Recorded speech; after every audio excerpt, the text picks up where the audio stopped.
Saudara-saudaraku yang kekasih dalam Tuhan, kini tiba saatnya kita akan mendengar firman Tuhan. Namun sebelumnya mari kita berdoa mohon pertolongan Tuhan. Mari kita berdoa. Ya Tuhan, Allah kami yang ada dalam kerajaan surga, Allah yang kami kenal di dalam Tuhan Yesus, kami menyadari kami orang-orang yang penuh keterbatasan. Tuhan kiranya menolong kami, mengisi kami dengan kuasa Roh Kudus, agar apa yang kami dengar, yang kami renungkan bersama dapat kami mengerti dengan baik, bahkan dapat kami terapkan dalam kehidupan kami sehari-hari. Terima kasih Tuhan atas kesempatan yang indah yang Tuhan berikan kepada kami untuk mendengarkan firman. Berfirmanlah ya Tuhan, karena kami siap untuk mendengar. Di dalam nama Tuhan Yesus kami berdoa. Amin. Kita akan membaca firman Tuhan dari Yohanes 21 ayat 1 sampai dengan 14. Yohanes 21 ayat 1 sampai dengan 14 yang demikian bunyinya. Yesus menampakkan diri kepada murid-muridnya di tepi pantai, di pantai Danau Tiberias. Kemudian Yesus menampakkan diri lagi kepada murid-muridnya di pantai Danau Tiberias, dan ia menampakkan diri sebagai berikut. Di pantai itu berkumpul Simon Petrus, Thomas yang disebut Didimus, Natanael dari Kana yang di Galilea, anak-anak Zebedeus, dan dua orang muridnya yang lain. Kata Simon Petrus kepada mereka, "Aku pergi menangkap ikan," kata mereka kepadanya. "Kami pergi juga dengan engkau." Mereka berangkat lalu naik ke perahu, tetapi malam itu mereka tidak menangkap apa-apa. Ketika hari mulai siang, Yesus berdiri di pantai, akan tetapi murid-murid itu tidak tahu bahwa itu adalah Yesus. Kata Yesus kepada mereka, "Hai anak-anak, adakah kamu mempunyai lauk pauk?" Jawab mereka, "Tidak ada." Maka kata Yesus kepada mereka, "Tebarkanlah jalamu di sebelah kanan perahu, maka akan kamu peroleh." Lalu mereka menebarkannya, dan mereka tidak dapat menariknya lagi karena banyaknya ikan. Maka murid yang dikasihi Yesus itu berkata kepada Petrus, "Itu Tuhan." Ketika Petrus mendengar bahwa itu adalah Tuhan, maka ia mengenakan pakaiannya, sebab ia tidak berpakaian, lalu terjun ke dalam danau.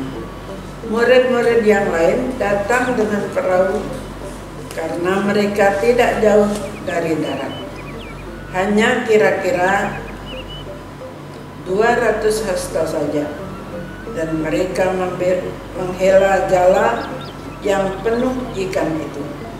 Ketika mereka tiba di darat, mereka melihat api arang dan di atasnya ikan dan roti. Kata Yesus kepada mereka, "Bawalah beberapa ikan yang baru kamu tangkap itu." Simon Petrus naik ke perahu, lalu menghela jala itu ke darat penuh ikan-ikan besar, 153 ekor banyak. Dan sesungguh pun sebanyak itu, jala itu tidak koyak. Kata Yesus kepada mereka, "Marilah dan sarapanlah." Tidak ada di antara murid-murid itu yang berani bertanya kepadanya, "Siapakah engkau?" Sebab mereka tahu bahwa ia adalah Tuhan. Yesus maju ke depan, mengambil roti dan memberikannya kepada mereka. Demikian juga ikan itu. Itulah ketiga kalinya Yesus menampakkan diri kepada murid-muridnya sesudah ia bangkit dari antara orang mati. Demikian jauh pembacaan firman Tuhan hari ini. Berbahagialah kita yang mendengar firman Tuhan sampai saat ini, dan lebih berbahagia lagi jikalau kita coba melakukan dalam kehidupan kita sehari-hari. Bapak, Ibu, Saudara yang kekasih di dalam Tuhan, ada satu pepatah mengatakan, takut karena salah, berani karena benar. Betul kan? Takut karena salah, berani karena benar.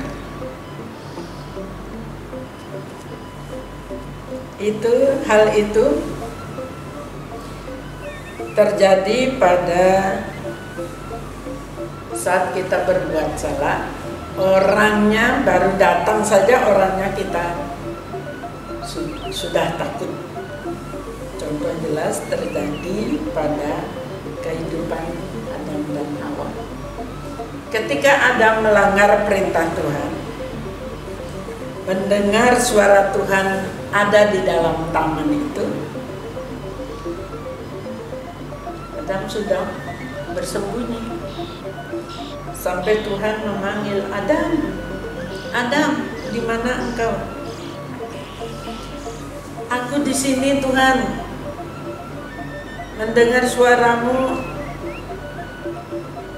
saya takut, kemudian saya bersembunyi karena saya ini telanjang.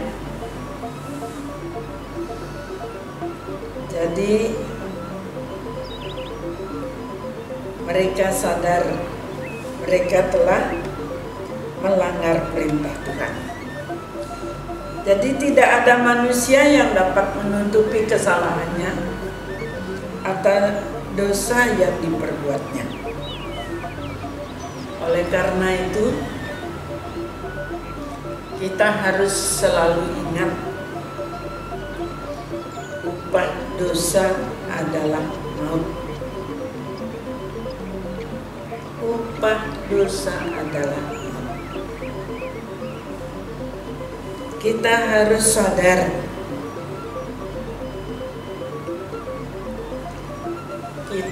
sadar, melanggar perintah Tuhan itu berarti kita juga menyakiti hati Tuhan. Kita menyakiti hati Tuhan. Kalau kita tahu sekarang kita sudah mengenal kebenaran di dalam Tuhan Yesus melalui firman Tuhan, janganlah kita mempergunakan kesempatan untuk hidup karena anugerah Tuhan ini untuk tetap tinggal dalam dosa, untuk tetap hidup di dalam dosa.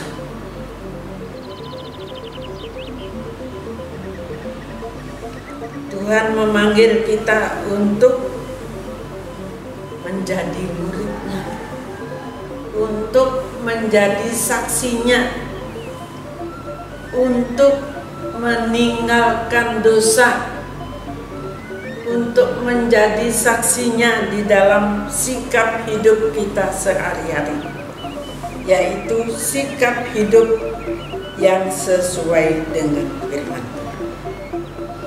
Dan kita juga harus ingat bahwa kita harus mempertanggungjawabkan perbuatan baik atau buruk yang kita lakukan di hadapan Tuhan. Baik atau buruk perbuatan kita harus pertanggungjawabkan di hadapan Tuhan. Tidak ada sesuatu yang dapat kita sembunyikan di hadapan Tuhan. Coba kita merenungkan sejenak atau bercermin pada kehidupan para murid-murid Yesus. Kita merenungkan Yesus disalib dan mengorbankan dirinya agar kita diselamatkan. Sekarang apa jawab kita? Apa ungkapan syukur kita kepadanya atas semua pengorbanannya itu? Dia minta agar murid-murid menjadi muridnya, melakukan perintahnya, menjadi saksinya, atau menyampaikan kabar sukacita ini kepada orang lain melalui sikap hidup sehari-hari. Tetapi mereka tidak mau dan tidak mampu mencerna pengorbanan Kristus di kayu salib. Dia tidak mampu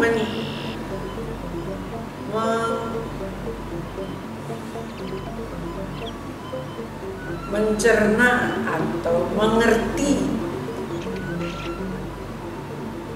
kasih dan kuasa Yesus yang sudah dia saksikan selama dia bersama-sama dengan Yesus.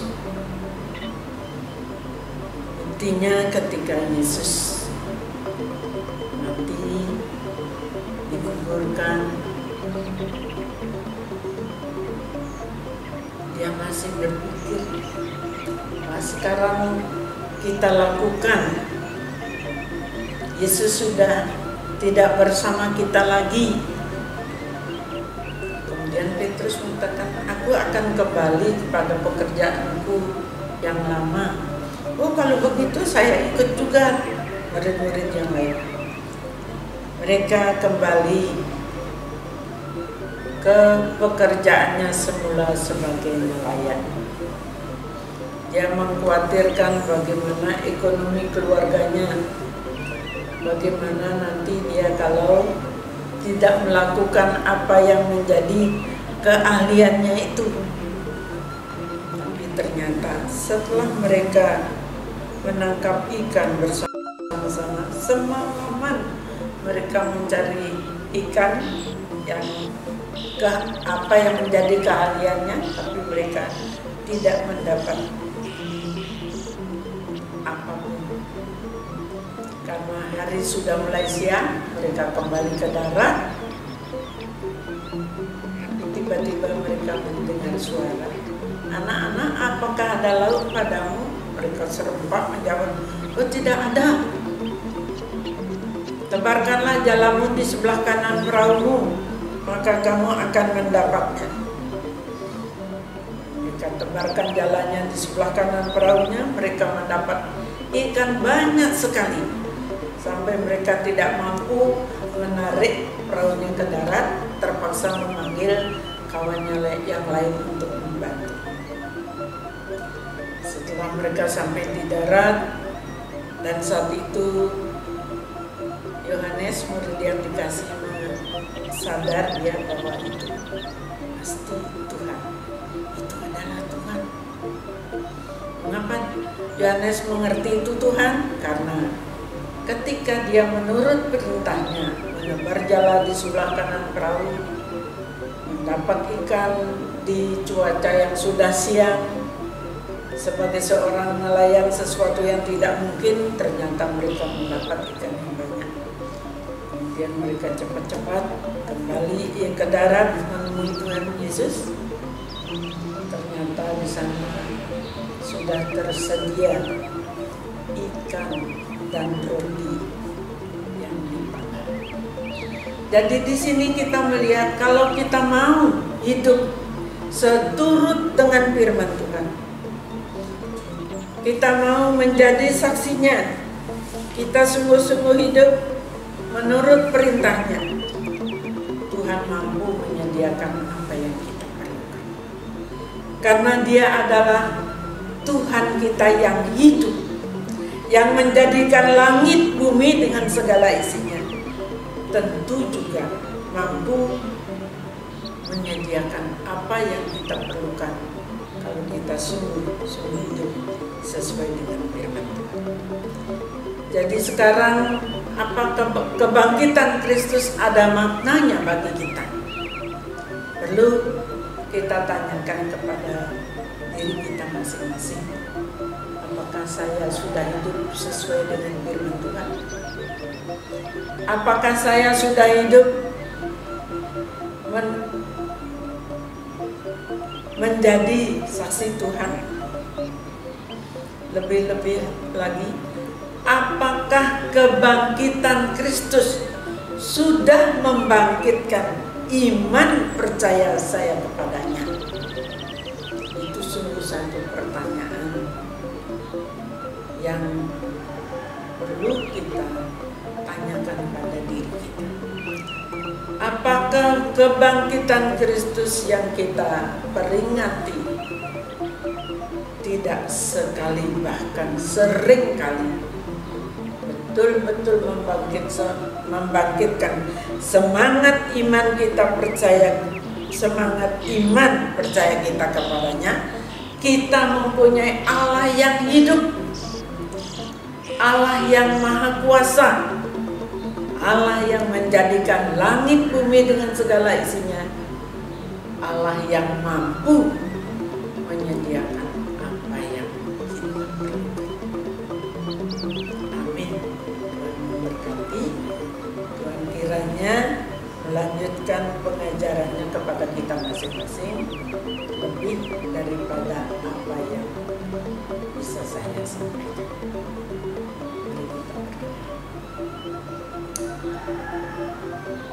Tuhan, kembali kami menghadap kehadirat Tuhan.